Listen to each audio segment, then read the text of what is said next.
আসসালামু আলাইকুম। সকলকে আমন্ত্রণ আনন্দ টিভি সংবাদে। আপনাদের সঙ্গে আছি আমি শারমিন মনির। রাজধানীর বাজারগুলোতে ওঠানামা করছে শাকসবজি ও নিত্যপণ্যের দাম।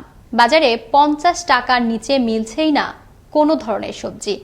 বোরো ধানের মৌসুম থাকায় কমতে শুরু করেছে চালের দাম, তবে বেড়েছে ভোজ্য তেল, ডাল, চিনি, রসুন ও পেঁয়াজের দাম। রাজধানীর বাজার ঘুরে বিস্তারিত জানাচ্ছেন মুসামিয়া। ক্যামেরায় ছিলেন আলী আহমেদ।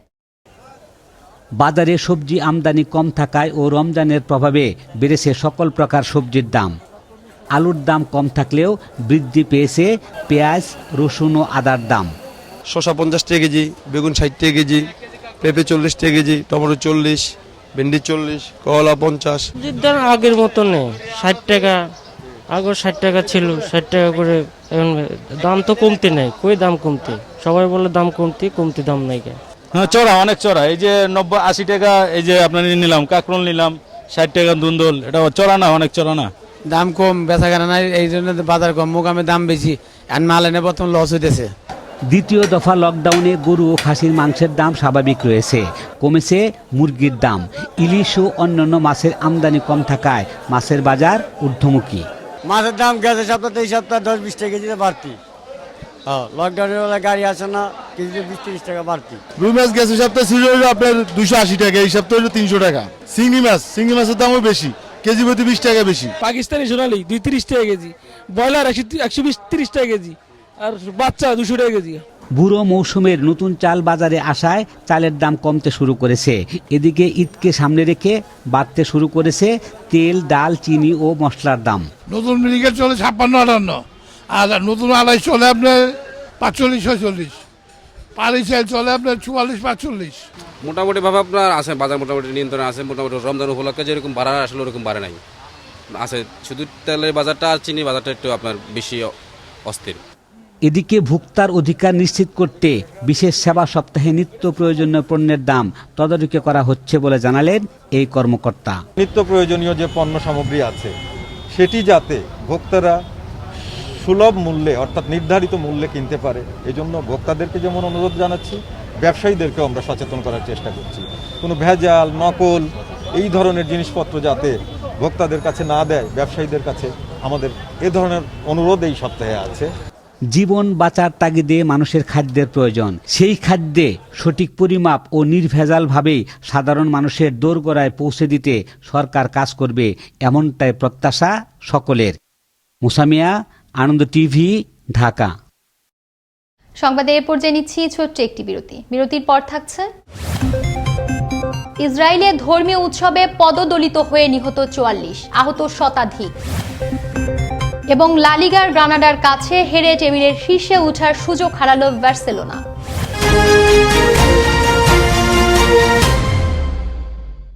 আবারও দেশের খবর। ভোক্তা অধিকার নিশ্চিতকরণে সারা দেশের মতো রংপুরেও শুরু হলো বিশেষ সেবা সপ্তাহ। সেবা সপ্তাহকে সামনে রেখে রমজান ও ঈদ উল ফিতরের কেনাকাটায় ভোক্তাদের যৌক্তিক মূল্যে নিরাপদ সেবা ও নিরাপদ পণ্য প্রাপ্তির লক্ষ্যে বাজার মনিটরিং অভিযান, সচেতনতামূলক প্রচারণা এবং মাস্ক বিতরণ কর্মসূচি জোরদার করা সহ সপ্তাহব্যাপী বিভিন্ন কর্মসূচি পালন করার ঘোষণা দেয় রংপুর ভোক্তা অধিকার সংরক্ষণ অধিদপ্তর। এটি ভোক্তা অধিকার নিশ্চিতকরণে ভোক্তার যৌক্তিক মূল্যে নিরাপদ পণ্য ও নিরাপদ সেবা প্রাপ্তিতে আমাদের সেবা সপ্তাহ পালন হচ্ছে। আজকে সেবা সপ্তাহের শুরু হলো। বাজার মনিটরিং করা, জোরদার পাশে ডিসিপি ট্রাক্সের তদারকি করা এবং মানুষের মাস্ক পরনের ক্ষেত্রে সচেতনতা বৃদ্ধি সহ আমরা যাদের মাস্ক নেই তাদের মধ্যে মাস্ক বিতরণ করব। সেই সাথে আমাদের যে প্রচার প্রচারণামূলক লিফলেট, পাম্পলেট আছে এবং অডিও আছে, সেগুলো আমরা শহরব্যাপী এবং উপজেলা শহরের গুরুত্বপূর্ণ পয়েন্টগুলোতে আমরা এটি প্রচার চালাবো। ময়মনসিংহের ভালুকায় বৃহস্পতিবার গভীর রাতে ইন্টারনেট লাইন সংযোগ দিতে গিয়ে টিনের চালে বিদ্যুৎপৃষ্ট হয়ে মৃত্যু হল আলফাস উদ্দিন ও অমিত নামের 2 ইন্টারনেট ব্যবসায়ীর। এ সময় তাদের উদ্ধার করতে গেলে গুরুতর আহত হন আলফাস উদ্দিনের পিতা আলী হোসেন। এ বিষয়ে অভিযোগের ভিত্তিতে প্রয়োজনীয় ব্যবস্থা নেওয়া হবে বলে জানায় ভালুকা মডেল থানা পুলিশ। রাজশাহীতে একটি মুদির দোকান থেকে বিপুল পরিমাণ টিসিবির পণ্য উদ্ধার করেছে জাতীয় ভোক্তা অধিকার সংরক্ষণ অধিদপ্তর। বৃহস্পতিবার বিকেলে মহানগরীর রেশমপট্টি এলাকায় একটি মুদি দোকান থেকে এসব পণ্য উদ্ধার করা হয়। বৃহস্পতিবার বিকেলে স্থানীয় কাজলের বাড়ি ও মুদি দোকানের গোপন সংবাদের ভিত্তিতে এ অভিযান চালায় জাতীয় ভোক্তা অধিকার সংরক্ষণ অধিদপ্তরের রাজশাহী বিভাগীয় কার্যালয়। এ সময় উদ্ধার করা হয় 1520 লিটার সয়াবিন তেল, 350 কেজি চিনি, 300 কেজি মসুর ডাল ও 200 কেজি ছোলা। বৃহস্পতিবার রাত 7:45টার দিকে গাজীপুরের কাশিমপুর কারাগারের কারারক্ষী পিন্টু মিয়া প্রতিদিনের মতোই কাশিমপুর কারা কমপ্লেক্সের প্রধান ফটক দিয়ে প্রবেশ করছিলেন। এ সময় কারা ফটকে দায়িত্বরত কারারক্ষীর সন্দেহ হলে পিন্টুর দেহ তল্লাশি করেন। তল্লাশিকালে খুঁজে পাওয়া যায় বিশেষ কায়দায় লুকিয়ে রাখা 328 পিস ইয়াবা। বিষয়টি কারা কর্তৃপক্ষকে জানালে পিন্টু মিয়াকে আটক করে পুলিশে সোপর্দ করা হয়। আটক পিন্টু মিয়া 3 বছর ধরে কারারক্ষী পদে চাকরি করছেন কাশিমপুর কারাগারে।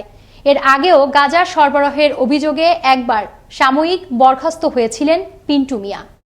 বিয়ের প্রলোভন দেখিয়ে ধর্ষণের অভিযোগ এনে সাবেক হেফাজতে ইসলামের নেতা মামুনুল হকের বিরুদ্ধে মামলা করেছে তার কথিত দ্বিতীয় স্ত্রী জান্নাত আরা ঝর্ণা। শুক্রবার নারায়ণগঞ্জের সোনারগাঁ থানায় এ মামলা করেন তিনি। ওই মামলায় ধর্ষণের অভিযোগে একমাত্র আসামি করা হয় মামুনুল হককে। মামুনুল হকের সাথে তার কোনো বিয়ে হয়নি বলেও মামলার এজাহারে উল্লেখ করেন তিনি। মামলার এজাহারে ঝর্ণা উল্লেখ করেন মামুনুল হকের প্ররোচনায় স্বামীর সাথে তার বিচ্ছেদ হয়। এরপর বিয়ের প্রলোভনে বিভিন্ন হোটেল রিসোর্টে নিয়ে একান্তে সময় কাটান মামুনুল হক। এবার কৃষি সংবাদ।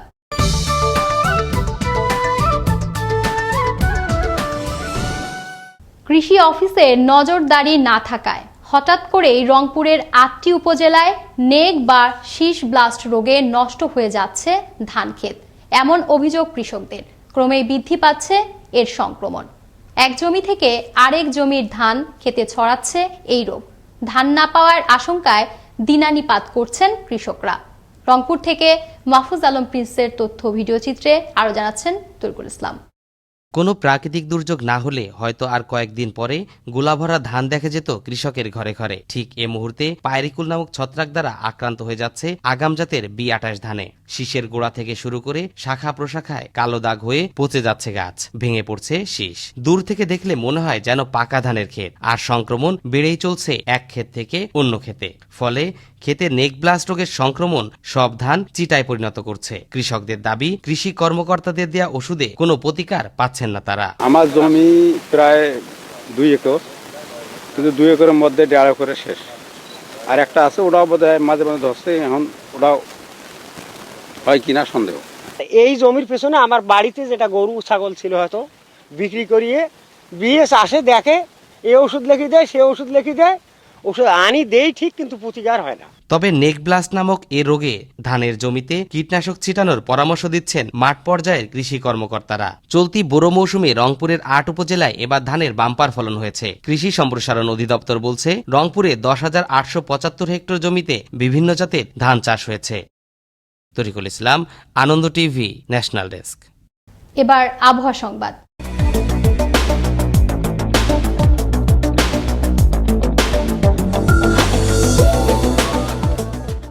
আজও দেশ জুড়ে অব্যাহত ছিল তাপদাহ, তবে কোনো কোনো এলাকায় তাপপ্রবাহ ছিল প্রশমিত।